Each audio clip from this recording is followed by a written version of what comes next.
Hello, everybody. Hello, Gideon. Thank you all, everybody, for joining us today. I'm Julie with Front Street Books.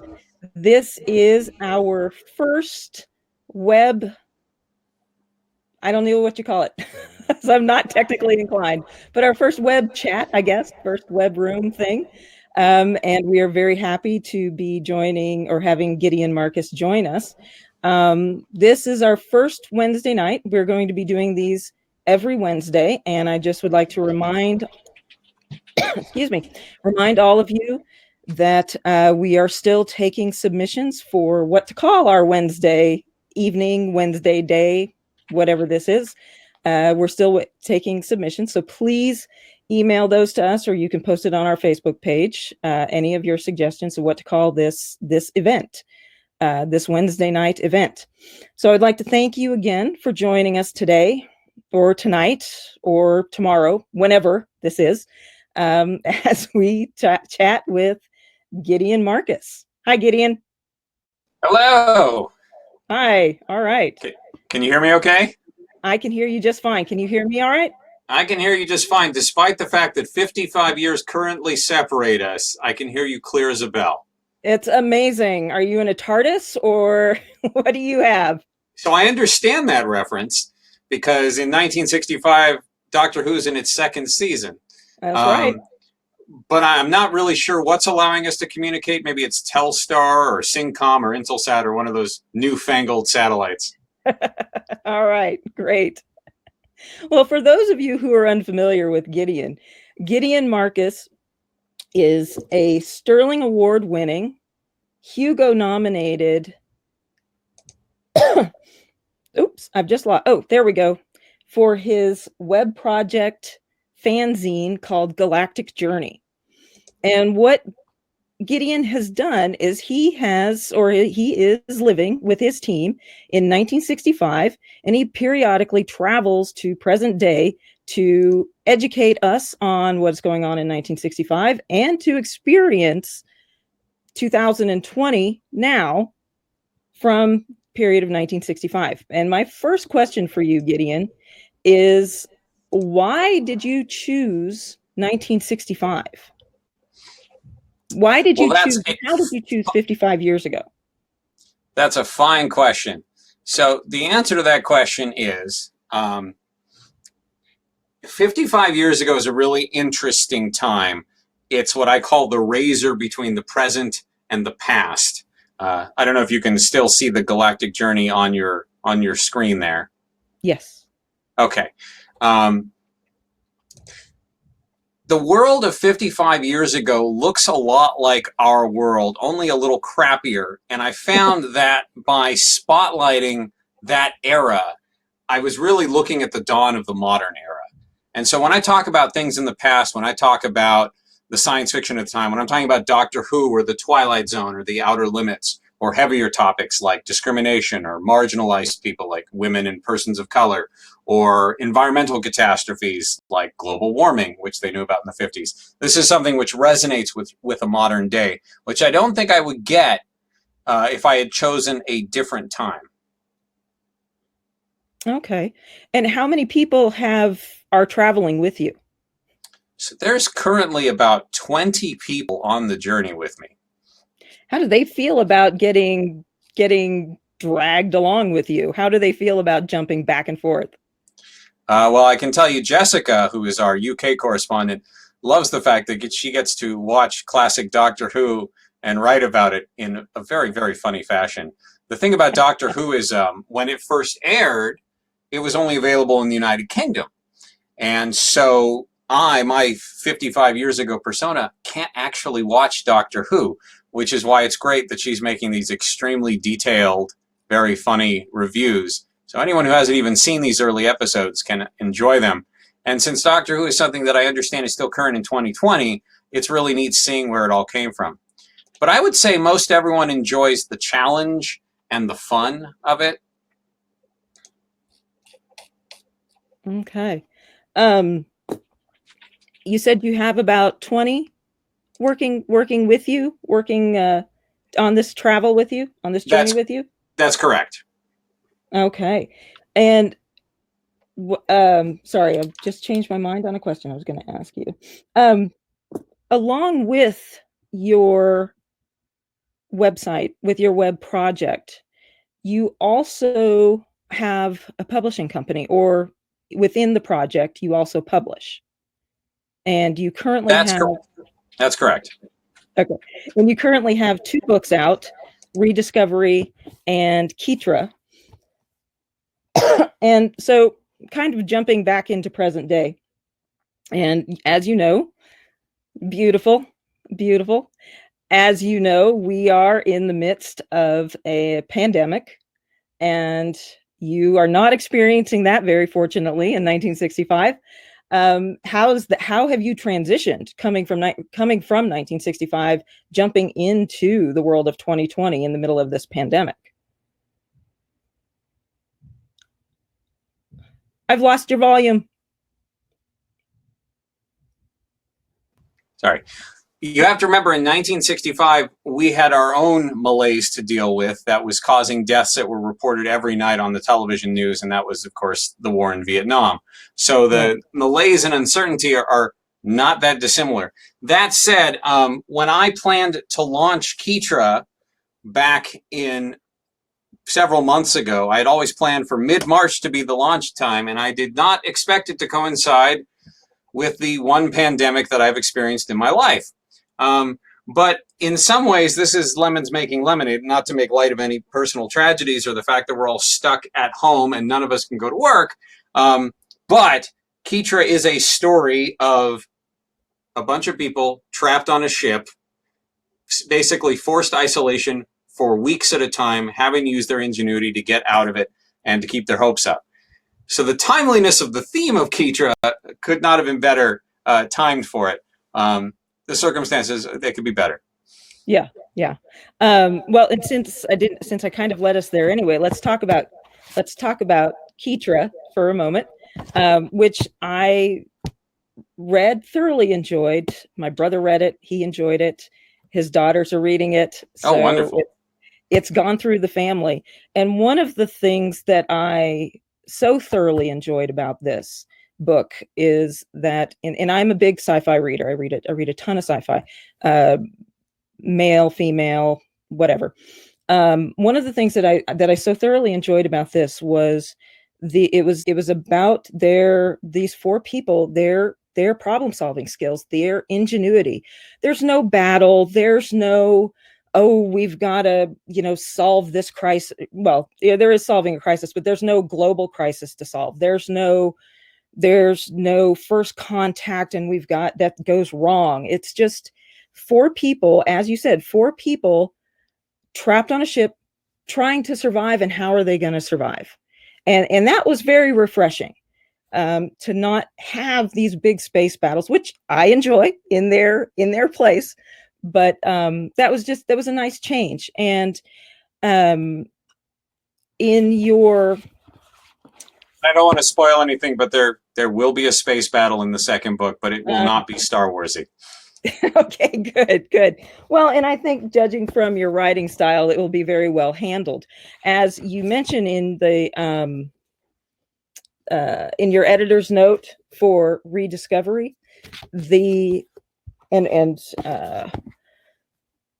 one of the kind of gems and joys of female science fiction writing is dealing with things other than battles. They're usually a little more thoughtful, little more personal.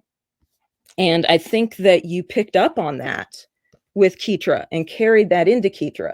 So I think that any kind of battles that you put in that will be appropriate. What was, and you call Kitra a young adult novel, and I can see, it is a young adult, but as an adult, I thoroughly enjoyed it. My brother enjoyed it. So it certainly has appeal to the adult audience. Why? You are at least 25, correct? Yeah, at least twice that. What nonsense? No one ages past 39. I learned that from Jack Benny. Oh, okay. All right. Well, good. I can handle that. My 30s were my best. was there a particular reason why you chose to write a young adult novel, or chose to bring this subject in a young adult venue? So when I was a kid, many, many, many decades ago, I grew up on what they used to call juveniles in the 20th century. Robert Heinlein wrote them. Andre Norton, who's actually a woman despite the name, they wrote these great books that were scientifically based, usually adventure stories in space, and they involved young men and women achieving something. You know, they might get lost in space like Kitra, or whatever, kidnapped. Have Spacesuit Will Travel is one of the quintessential books by Robert Heinlein. And these were great books. And sometimes they had villains, sometimes they didn't. Sometimes it was just people dealing with adversity in ingenious ways. And I have found that over the last 20 years, that sort of fiction has died away for the young adult audience. Now it's dystopias and magic. And I enjoyed The Hunger Games. I enjoyed Harry Potter. But I want to see these other types of stories. As for why I chose young people, it's not so much that I chose young people. What I did was I tried to make my book and the books I'm going to be writing in the series accessible to everyone. So I don't talk down to young people, but I make sure it's something they can appreciate. The science is accurate, but in the background, the things they are feeling. I remember what it's like to be a kid, and my daughter is 16. So I want something that she will enjoy, but something you'll enjoy. So if anything, I call it YA because that's the hot word right now. But what it really is all ages. I want someone who's 12 years old to pick it up and go, wow, this is really great. And when they read the 10th book in the series, and there will be one in 10 to 15 years, and they see that Kitra has matured, or the other characters, so I won't say if Kitra survives or not, they will grow with her. I liked also the ambiguity of the time period, and the lack of nationality or meaningful nationality. I thought that was, I think that you're making a very important point, which I assume is intentional, with with those absences, and I appreciate that. One thing that my daughter said she liked about the book was that I make that point that diversity is important without slamming you over the head with it. The original Star Trek did that too. They never said, hey, there's a black woman on the bridge. She was just there and integral to the show. And for 1966, that was amazing. With Kitra, it was unconscious. Someone asked me why I made Kitra bisexual, and my flip answer, of course, is write what you know. But she just is. You know, she's of Turkish extraction, of a branch of Jewish faith, just because she is. That's the character that came up. Sorry, occasionally my camera goes out, but you can still hear me, correct? Yes, can hear you just fine. I'm sure someone's downloading too much stuff off YouTube. And it was pointed out to me that not only is Kitra bisexual, but clearly Marta, who's also in the crew, must be bisexual because they used to go out. And I'm like, oh, you're right. I guess there are at least two queer people in the crew, and that's just the way it happened. Yeah, well, and that's great as a just a natural, very organic creation. That it just is. It's just natural, normal. It's not even an issue. Whether you are whatever your orientation is, whatever your nationality is, it's just not even a thing. And that was very nice. I appreciated that very much, as I'm sure many readers will appreciate the same. All right. You keep flickering in and out, and it's disorienting. Okay, so is there anything that you would like to mention about Kitra that I did not ask you, that I did not mention about Kitra? Oh, I've lost volume again. One thing that's really cool about Kitra is it's sort of a family effort. So not only did Janice edit it, but Lorelei, who's kind of a famous artist at this point. She's only 16, but she's done some really significant things. She did the art, and she did some really nice art for it. And that was Yeah. another thing I was trying to bring back. That was another thing I was trying to bring back. So when I grew up on the Wizard of Oz books. And all the books back then had these wonderful illustrations in it to illustrate pivotal parts of the book. Sometimes there were lots of them. Sometimes there was only like 5 or 6. The science fiction magazines of the day would have illustrations. And I really loved that element. So when I was done with the book, I said, hey, Lorelei, would you like to do the drawings for the book? And she did, and she did a great job. I think the best compliment I got was, yeah, the characters look exactly like I imagined them. Yeah. Yeah. Yeah. Very easy to, in the pictures, it's very easy to see who she's talking about, who she's drawing. You don't have to figure it out. Oh, who's that? Well, and getting back to the illustrations, so many famous artists illustrated the early or the from the 40s and the 50s and the 60s, illustrated those old sci-fi and fantasy books, and the covers, if you've got a TZ Franzetti or Franzetti cover, I mean, it was a legitimate, wasn't considered pulp. It was a legitimate endeavor. So it's nice to see you bringing that back too. All right. Anything else about Kitra? Oh, I've lost volume again. Yes, everyone should get it. Oh, well, yes, absolutely. Everybody should buy this book. We have it. So one of the reasons we're doing this is very early on in the creation of Journey Press, which launched last year with Rediscovery, was we had a choice. We could go the way everyone told us we should go and go partner up with the A-Beast, which is doing banner business right now while we're in a pandemic, and treating their employees just wonderfully. Or we could do it the hard way, but the rewarding way, which was work with the bookstores across the country. And it was work. We had to establish relationships with lots and lots of bookstores, including Front Street Books. But let me tell you, so we're now in 300 books across the country, 300 bookstores across the country. When this plague is over, we'll probably get to 700. And I've gotten to meet such wonderful people. And one of the reasons I'm doing this book tour blitz is I want to support bookstores while we're all locked down. Right now, bookstores often rely on people coming into the stores, browsing and buying things.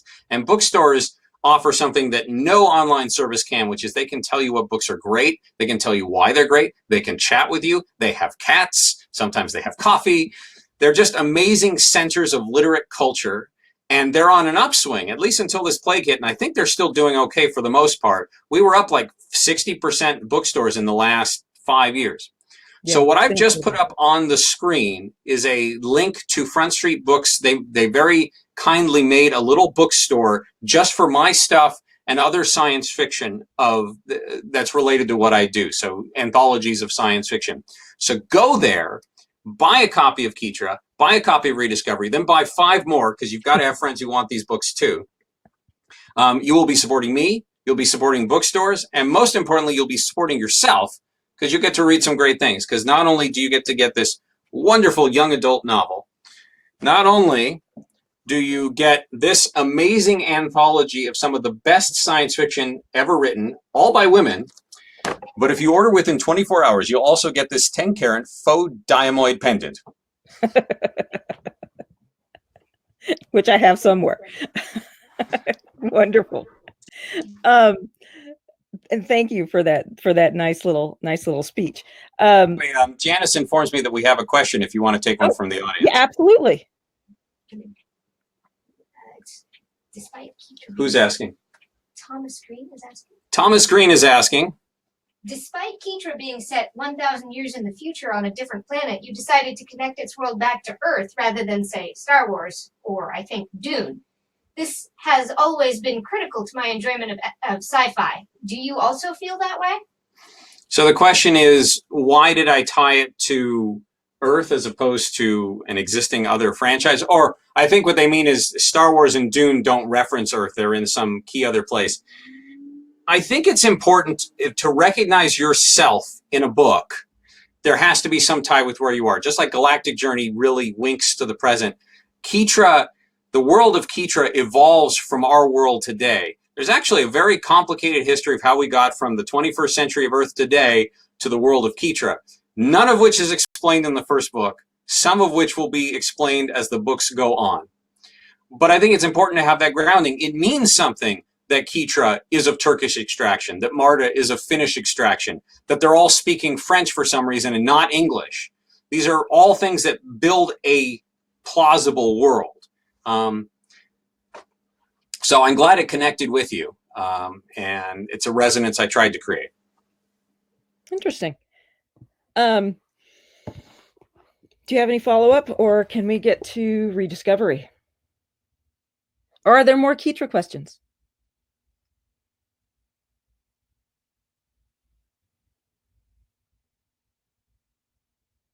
We can go on to Rediscovery, which I love to talk about, and then we can go back to questions. Sounds great. I have not finished this anthology. I love this anthology. It was very it was. I enjoy anthologies because the purpose of anthologies is to introduce you to new authors and to give you a nice little nice taste of their writing style, so that you can find more things by them. And I'm really curious as to why you chose this project. I know why I would choose this project. But I'm curious as to why you would choose this project, why you would take it upon yourself to find these female authors, these very well published but forgotten, as with most things, forgotten women authors. Well, I think you've said it right there. These are people who've been forgotten. When I started the journey, I did not plan it to be this feminist movement. But I found very early on that the stories I would look forward to the most were the ones written by women. The statistic I like to say is only 10% of the science fiction at the time was produced by women, but 25% of the science fiction worth reading was produced by women. And there's a lot of reasons why fiction by women tended to be better. I mean, part of it is personal taste, perhaps, but I think a lot of it is there was bias in the society. There was self-discrimination, self-censorship. There was a bar for women to clear, and so the average of work produced by women tended to be better. Also, most science fiction was written from a certain viewpoint. And I'm not saying there's anything wrong with the white male viewpoint, but it is the same viewpoint for the most part every single time. When you get works written by the non-standard, even though women make up the majority of people, when you have other marginalized people, whether they be queer or persons of color, you get stories that are different because the experiences are different. And I liked those experiences. As you say, stories by women often didn't focus on the big bad or the clever, showing how aliens were inferior to humans and all this stuff that was characteristic of science fiction at the time. So a couple of years ago, I met a guy who founded a publishing firm, and I realized just how easy it is to do that. And I'd gotten to the point where I was also rather disenchanted with agents and publishers for a lot of reasons. That's its own story. Mostly because I didn't like how they were dealing with other people that I knew. And no one was getting rich writing. And I said, well, I can not make money by myself. So I started a publishing company. And it was a natural idea to do Rediscovery. One of the things I had done in Rediscovery is what I call the second sex in SFF, and that's a reference to a feminist book that came out in the 40s called The Second Sex. Mm-hmm. And a lot of people would say, hey, I know about Ursula K. Le Guin, but were there any other women really writing science fiction before 1965? And the answer is dozens. Absolutely dozens. And I realized that these were people who had been lost in time, and that was a situation I wasn't particularly happy with, and I wanted to do my part to bring them back. So that's where Rediscovery came from. And so it was the easiest book to put together in theory. I just went through and I picked 14 of my favorite stories that I had reviewed over the last 5 years. The hard part was finding 13 modern day introducers. So these are all women who are introducing the stories, with the exception of me and a friend of mine who helped put it together. So these are all creators themselves who are women who introduce these stories, give them context, tell you who these people were. One of the absolute coups, and one of the main reasons I want to do it, is you were talking about covers. So this cover is actually an adaptation of the January 1957 astounding science fiction. And this character is near and dear to my heart because this is Dr. Martha Dane, who translated Old Martian, one of the very first non-sexualized, gender doesn't really matter, great women characters in science fiction. That picture was by Kelly Frias, who did tons of art back in the 50s and 60s. And I happen to know his widow. And not only did she agree to license the picture to us so we could put it on the cover, but she did the foreword for the book too. So this book is absolutely a labor of love. And it's gone over very well. It was in a tour.com 12 books you must read from 2019. It's, like I said, it's in hundreds of bookstores across the country.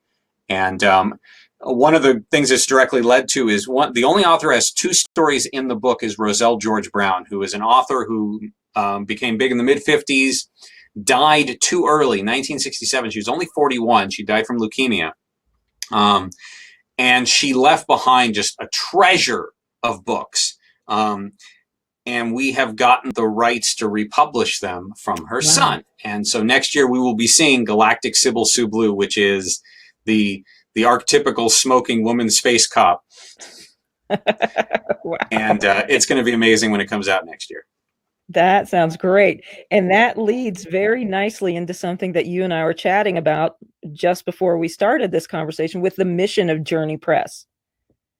And do you want to talk about that a little bit?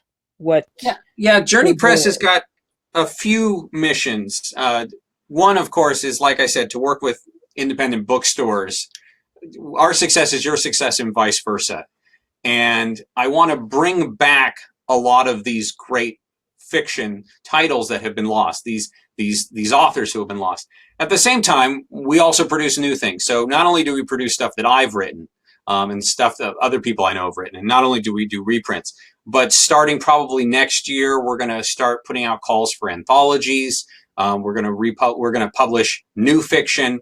Our goal is to make an eclectic, interesting press where every bookstore says, yes, I want your next title because I know it's going to be good.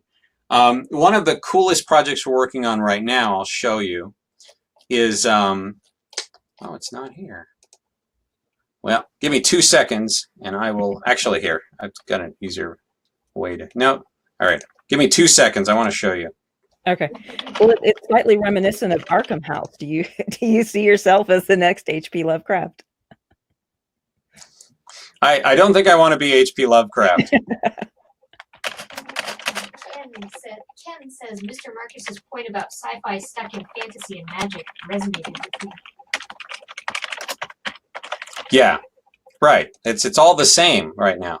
All right. Does everyone see this? This is our cover for the next book coming out in June.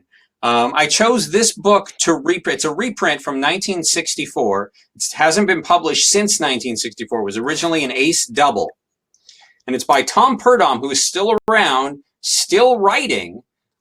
He's a Hugo finalist. I think he's got something in Asimov's next month, and he will be talking about I Want the Stars in it. I Want the Stars, I believe, is the first science fiction novel to have a person of color as the protagonist. Like Kitra, that's not the point of the book, which is another revolutionary thing, especially for 1964. He does an amazing job, kind of like with Kitra here. I'm patting my back. He does this amazing job of creating this future world that is completely plausible, and yet not rigidly. You won't read this and go, "Oh my gosh, this is written in 1960." You'll go, "Wow, this reads like a current book." That's why I chose it. So there's going to be lots of books like this, but there's also going to be new books that evoke that feeling of wonder that I want to have. Okay, wonderful. Yeah, because all sci-fi does not stand the test of time.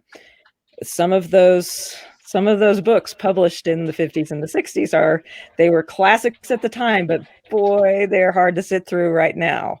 And everybody smokes. Yeah, that's right. Smoking in the spaceship. That's right. So you mentioned earlier that you were going to that you might eventually put calls out for anthologies. Do you think that you are going to be doing a sequel to Rediscovery 2, or? Oh, absolutely. The plan for Rediscovery ultimately is to cover 30 years of science fiction. So the next book in the Rediscovery series will probably come out 2 years from now, and will probably be the prior 6 years, so 1952 to 1957. The one after that will probably come out 3 years later and cover the 5 years or the 6 years since Rediscovery. The reason why is I only want to cover stories that I really know. And because of this 55-year time gap that I've had, I only really know well the stuff that came before and the stuff I'm reviewing as time marches on. So I'll probably do this bounce back, bounce forward thing, and it'll probably be another 10, 15 years before the series is done, and I think that's okay. I don't think anyone's going to snipe me. There are woefully few anthologies of women-penned science fiction, and even those that exist tend to be broad and shallow in their scope, and often pick the usual suspects for authors. One of the things about Rediscovery is there are some names that the cognoscenti will know, but for the most part, they're names you don't, even though they were familiar at the time. Several of them were Hugo finalists themselves, or nominated for most promising author: Roselle George Brown, Pauline Ashwell, Kit Reed. Kit Reed was very personal to have her in there, and I did the introduction for her because I was friends with her before she passed away a few years ago, and she was very nice and gave me her insights on the stories as I wrote about them. And I think one of the saddest days writing Galactic Journey was the day I had to say, Kit Reed has moved and left no forwarding address, and I can no longer correspond with my friend. Nice. Wow. Did she ever talk to you about the frustrations of being a female sci-fi writer? What she faced? It's interesting that you asked that. Of all the science fiction authors that I know and have read about, Kit Reed was the one who had no problems. So, or at least doesn't remember them. But she talked about how she submitted to Fantasy and Science Fiction, which is a magazine that is still around, by the way. And she got on what's called the slush pile, which is where unsolicited submissions go, and she got published. I believe someone knew her and may have tapped someone's shoulder and said, "Hey, she's worth reading." But she was just an unsolicited writer who made it. She was a journalist, and it's interesting. She talked about how she didn't have to deal with chauvinism or it being a man's world there, because one of the people on staff with the Journey was also a journalist at that time and talked about the profound chauvinism that existed at the time. So I think in some ways it was, for some people it wasn't a problem. I think some people may have gotten thick skins. Some people accepted it as, well, this is the world we live in, just deal with it. But for every Kit Reed, there were women who submitted under their initials or under a male pseudonym, or didn't write, or may never have submitted anything and died in the 70s, never having been published, despite the fact having great work in their desk. We'll never know. Right. I want to go back to something you said a little bit ago. You said the hardest part was getting the women to write the introductions to the stories. And I'm just curious as to why that was. What was difficult about that? I don't mean it was difficult for them to write it. What I mean is I had to assemble an army of 12 people. Yeah, so I had to find creators that I thought would be good for the task, that would be interesting and relevant, and and want to read these stories and jive with it. I mean, it was just a project like any other. Right. But coordinating all those people was an for my first project. It was an interesting challenge.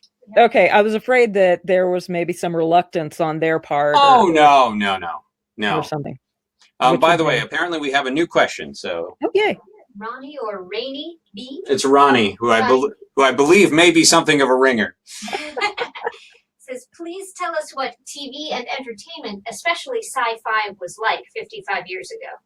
That is a fine question. And Lorelai should really be here for this one too, because she watches all the TV with me. So I mentioned that I live in a time machine, and I cannot tell you just how immersive this time machine is. I'm going to turn on the radio right now, and you'll understand what I mean. Let's see.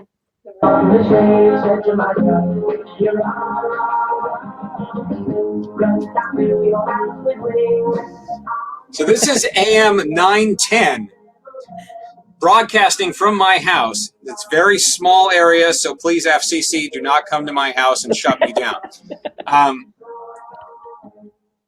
So not only do I have an AM station, but I also have an FM station, and I have a TV station, and all of them play stuff from exactly 55 years ago, this meticulously updated list that goes through time just like I do.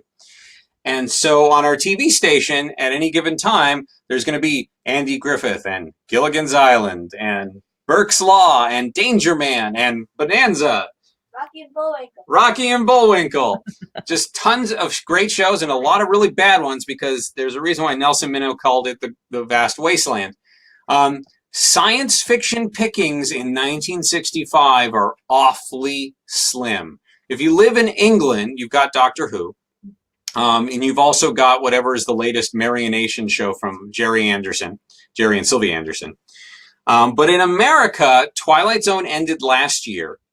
The Outer Limits ended early this year. There's My Favorite Martian, if you call that science fiction. The Bewitched, The Addams Family, and The Munsters all debuted in September, but they're only very loosely fantasy or science fiction. And of those three shows, I would say the only one really worth watching is The Addams Family. Next year, we're going to get Lost in Space, which I understand the first year is decent, and then it quickly becomes a kid's show.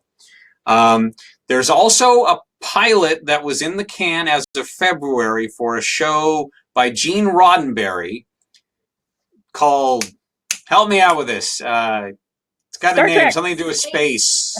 Space Journey. Well, there's a Stanley Kubrick and Arthur C. Clarke movie coming out called Journey Beyond the Stars. I believe it takes place in 2001, which may be a better title, I'm not sure. But it's called Journey Beyond the Stars. That's interesting. So anyway, this Star Trek show, it got rejected. But I understand they're making a second pilot. So that show will, just out of character for a moment, half the reason I started the journey is so I can review Star Trek next year. I'm just letting you know. Back in character. Okay. So in terms of science fiction on television, we had a bit of a golden era, and now we're in a trough. And I think Star Trek is going to change everything. One of the things I'm going to love talking about in a couple of years is how Star Trek will bring women into science fiction like no other phenomenon ever, before or since. I can't wait to talk to you about Star Trek. I grew up on Star Trek, and Gene Roddenberry was visionary ahead of his time. He was all great things. And what he accomplished. And some less than savory things too. I mean, we can be honest. Yeah. Yes. But what he accomplished with Star Trek, both with gender roles, racial issues, was just amazing and really ahead of its time. And unfortunately. Have you seen The Expanse? I've read the series, and I loved the books. I started watching the show, and I don't know if I can say this or I'm going to get in trouble. I started watching the show, but I have some issues with the casting, and so I haven't been able to get past those. Holden, that's not Holden.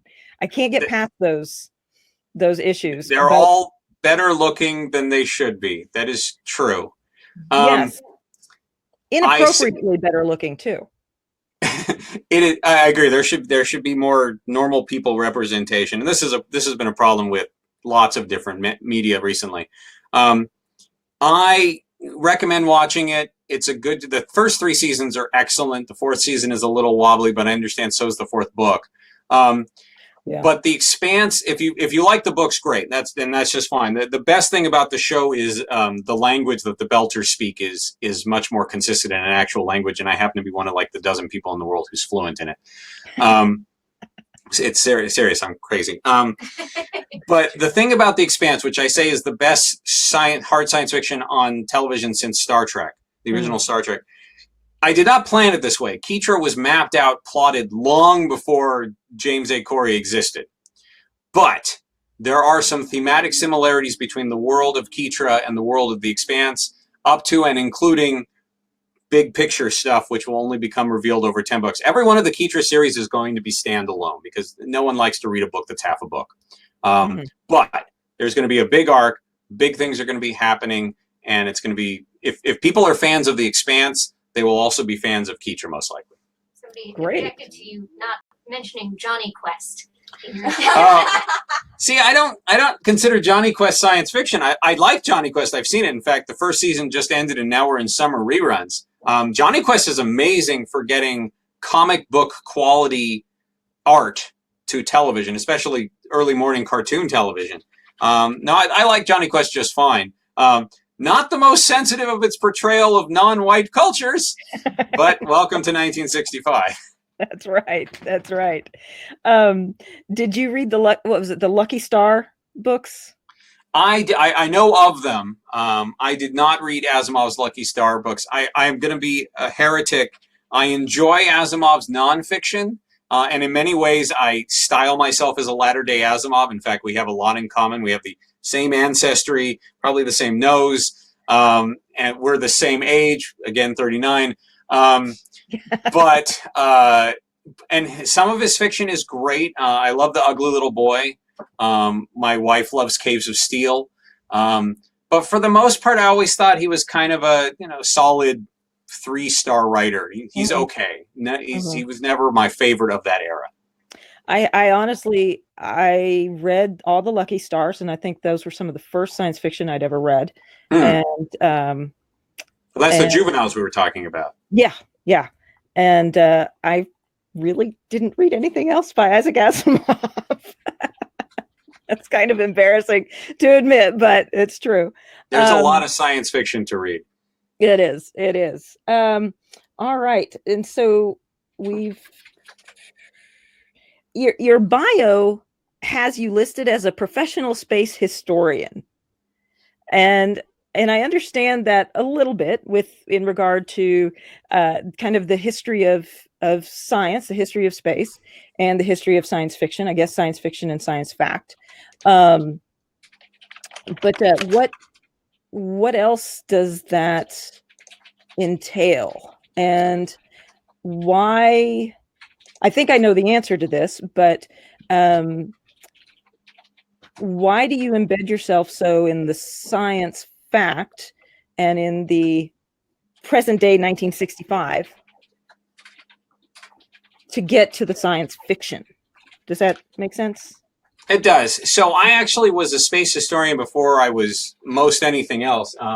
So these, I don't know if you can see them, but I was in Quest Space Quarterly, which is the only peer-reviewed space history journal.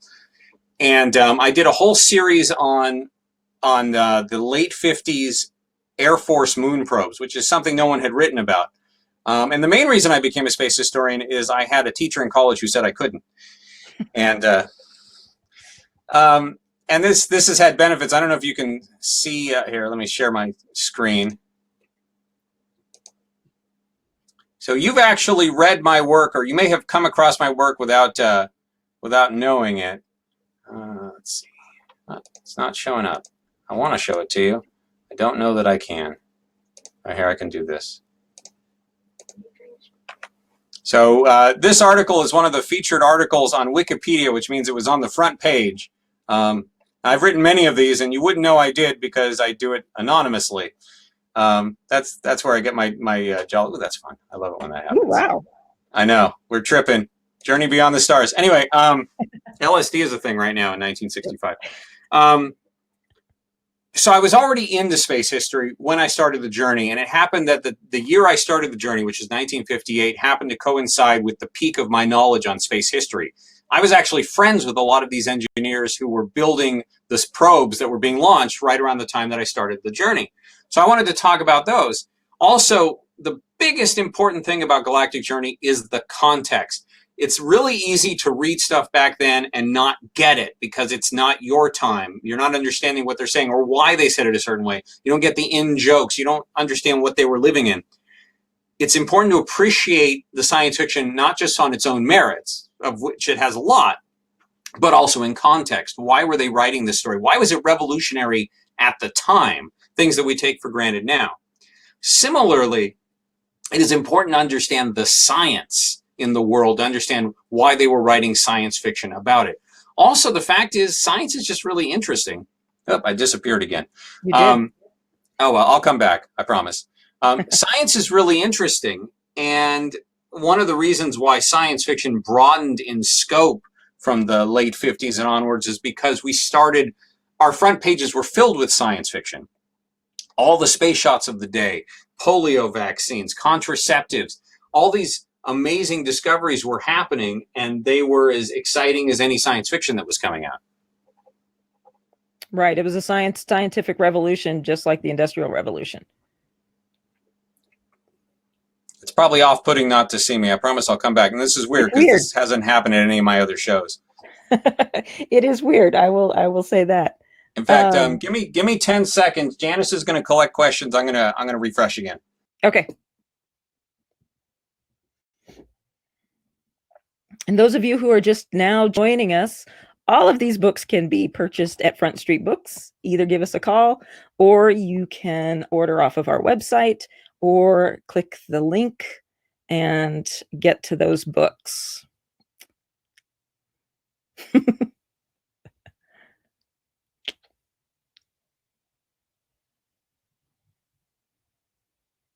There we go. I'm back. All right. That's frustrating, and not a reflection on the software, but on my connection. And maybe next time I'll use a laptop or something. I'm really not sure why it's doing this. We have a question. Okay, we have a question from Jim Croft, who wants me to talk about race relations of the time. 1965 is a kettle about to burst. We just had the Selma to Montgomery March, led by Martin Luther King.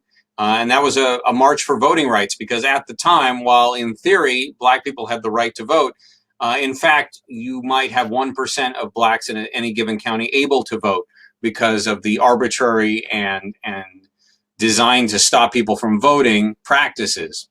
We have an article on that. Are you smart enough to vote in Alabama, something like that Erica Frank wrote. It's easy to look back at the 50s and 60s with a feeling of nostalgia. Things were better back then. We all had more money. The future looked bright. Yeah, and it was great if you were a very certain part of society. But for other parts of society, it sucked. And the 60s are all about finally marching towards achievement for people. In just a couple of months, LA is going to spill over in the Watts riots. And last year we had riots in, not in 2020, but in 1964, there were riots in a lot of major cities. Because once people feel they have any freedom, then they want the rest of it. So it's a tough time. Feminism, second wave feminism is starting. Betty Friedan wrote a book a couple of years ago, 1963, called The Feminine Mystique, in which she interviewed a bunch of her colleagues from college in the early 50s and said, hey, are you satisfied with your life right now? And overwhelmingly, it was strange. Women wanted to do more than be housewives. So yeah, 60s is kind of a point of inflection in terms of relations, and a lot of things are going to come out of the 60s. One of the bright lights that came out of the tragedy of JFK's assassination was the fact that Johnson, while he shares some unsavory traits with the person who is currently in the White House in 2020, at least was a good guy and FDR was his idol, and the Great Society that created was his attempt to continue FDR's legacy. And we're talking about things that we take for granted today, like Medicare and expanded Social Security and voting rights and civil rights and equality. These are all things that were pioneered in the mid-60s because we had a once-in-a-lifetime unity in Congress and in the executive branch and ultimately in the judicial branch. Some of which which is backsliding in 2020. A few years ago, elements of the Voting Rights Act were overturned, and southern states are gleefully taking advantage of that to try to deprive people of the right to vote. That's my happy story. Happy 55-year arc. Right. Some things never change. All right. I think that we're supposed to wrap it up. Is that true? Well, you're the one who said 45 minutes. Why don't we ask the audience if they want me to go? If they want, I will show them my hind end and my tail, and I'll go get dinner. But if you want me to stay, I'll be happy to talk more. Okay. Actually, I was gonna really quickly. I was gonna show off some books that. Please. Oh, yes. I forgot so many things. It's okay. We're having too much fun, and plus the camera's on the fritz. So Front Street Books right now has the books that they have at their storefront, which we have shown you. Excuse me, and I'll put it back up. But in addition, there's a bunch of other books that they can get in, and you should ask for them. And I'm going to show them off to you very quickly and why I think they're cool. And they're all from my time period. So first off, we have A Wrinkle in Time. Madeleine L'Engle's classic book. It's science fiction. It's young adult. It's hope beats everything else. Lorelei loved it. We actually read it as a bedtime story when it came out. So if you have not read this book, or if you think your kids should be introduced to it, get a copy of it. Get it from Front Street Books. They will get it for you, and they'll probably have some in stock soon after this. There is what's called a new wave of science fiction in England coming out, 1964, 1965, this sort of more thoughtful, less nuts and boltsy, philosophical science fiction, sort of darker, murkier, exploring the depths of humanity. A couple of the people who are important to it are J.G. Ballard and this guy, Brian Aldiss. This particular book is interesting. It's called Greybeard, came out in 1964, and it's about, in 1980, a plague of radiation renders everybody sterile. And the book takes place, for the most part, 50 years later in the far futuristic year of 2018, and then beyond. What society is like when the youngest person is in their 50s. And is there any hope in this society? What is the point? It's a neat book. It's called Greybeard, and Front Street Books can get it for you. If you like Dungeons and Dragons, and who doesn't? Dungeons and Dragons was actually influenced by a lot of science fiction that came before it. And if you look in the back of the original D&D books, and maybe even some today, they had a bibliography where Gary Gygax talked about the things that inspired him. So one of them is this delightful book by Poul Anderson. Poul Anderson is one of the great icons of science fiction of the 50s and 60s. And this book is Three Hearts and Three Lions, about a guy, a Dane who ends up in this fantasy world. And if you read it, you will recognize several things, including gnomes and trolls and swan maze, that made a direct transition into Dungeons and Dragons. And it's a hoot. Three Hearts and Three Lions. Again, Front Street Books can get it for you. Another one is Sign of the Labrys by Margaret St. Clair. This book has a better first half than second half, but it's worth reading all the way through. It also features a plague that has just killed, not only has killed 40% of the world, but everyone who's left just sort of doesn't really care that much anymore, and society's just sort of stagnating and dying. And it's all about a guy who ends up exploring this labyrinth beneath the earth. And it's got all these interesting levels, and each one is different. And apparently Gary Gygax took the idea of dungeon crawling from this book. It's almost a new wave book, but it's pretty neat. Sign of the Labrys by Margaret St. Clair. Two more books.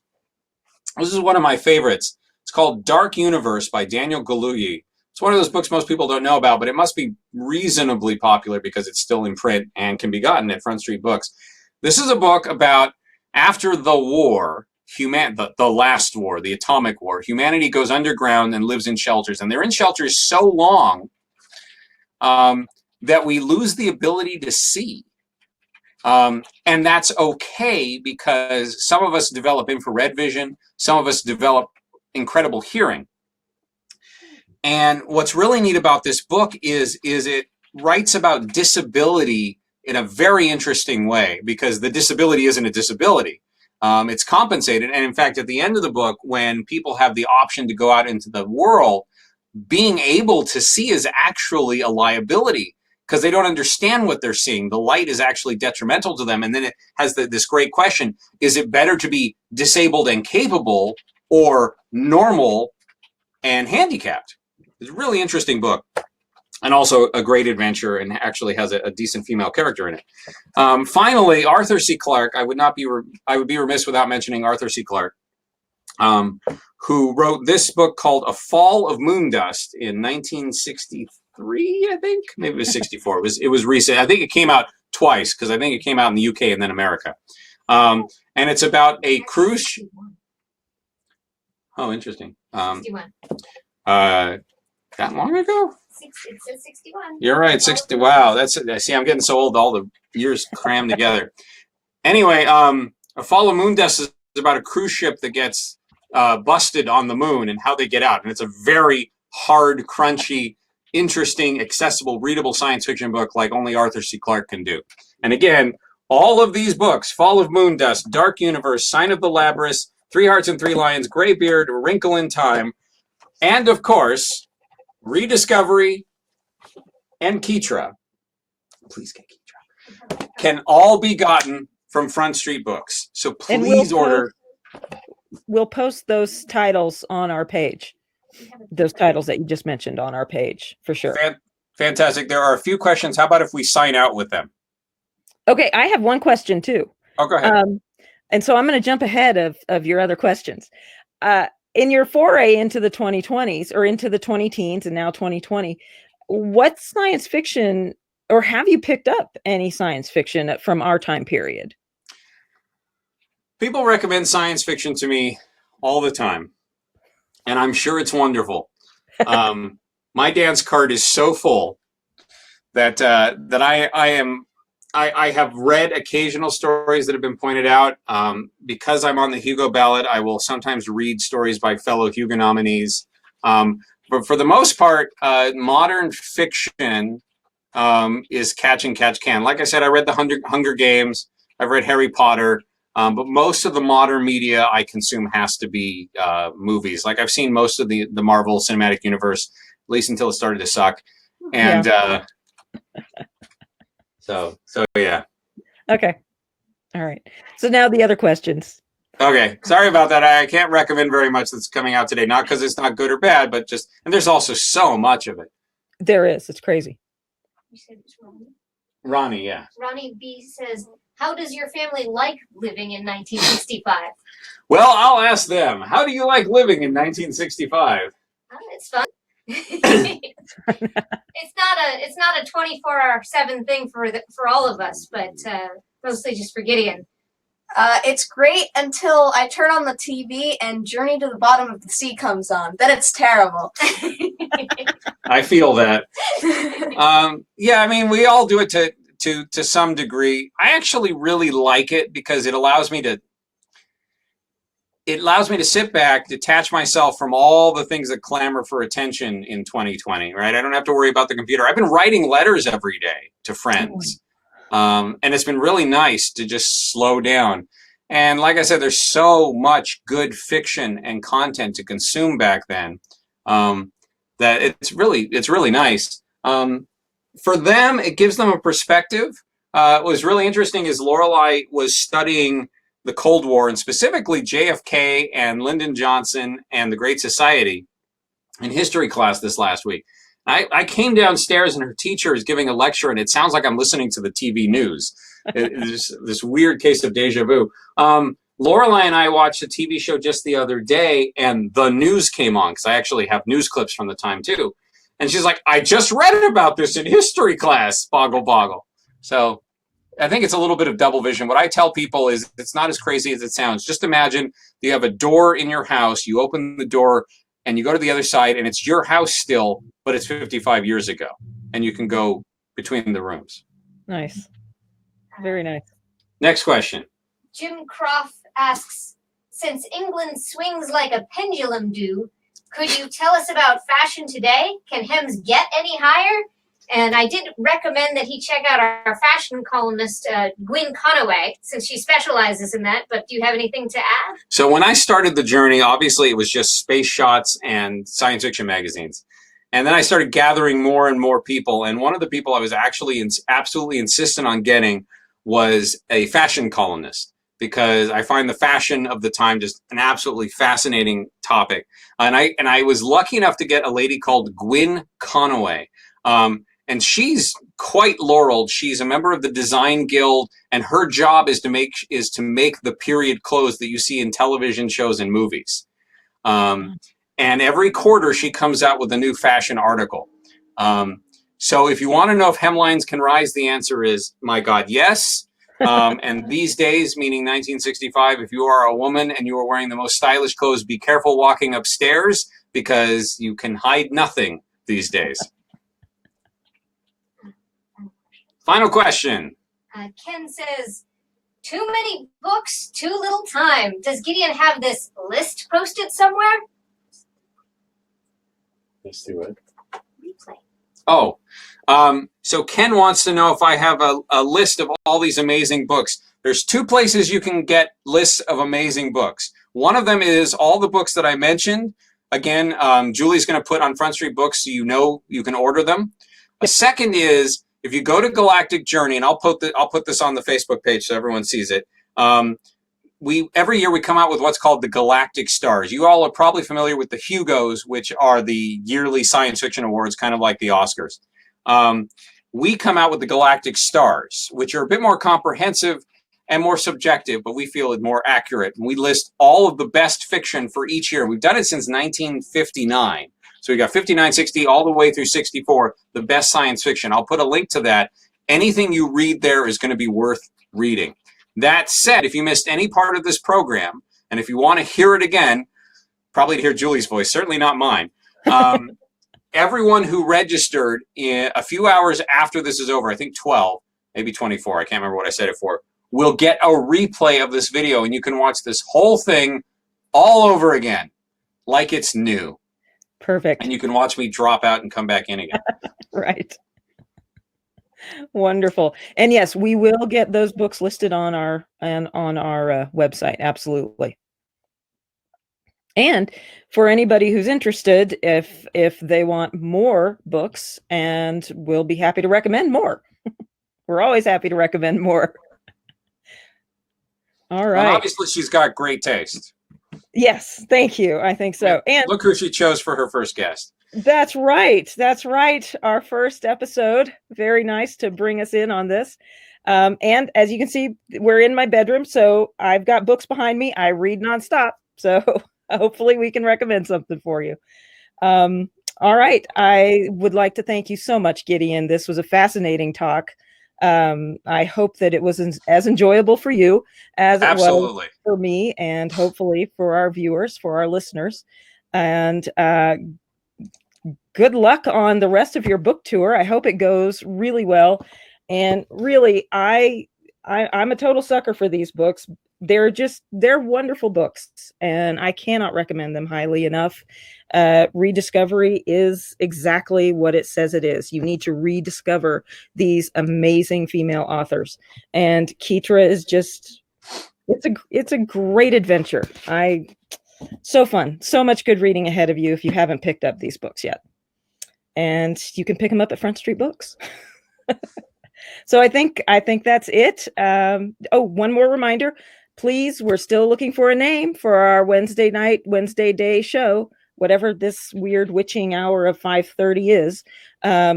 We're looking for a name, so submit your names, submit your suggestions, and we'll vote on them and come up with a name for this event.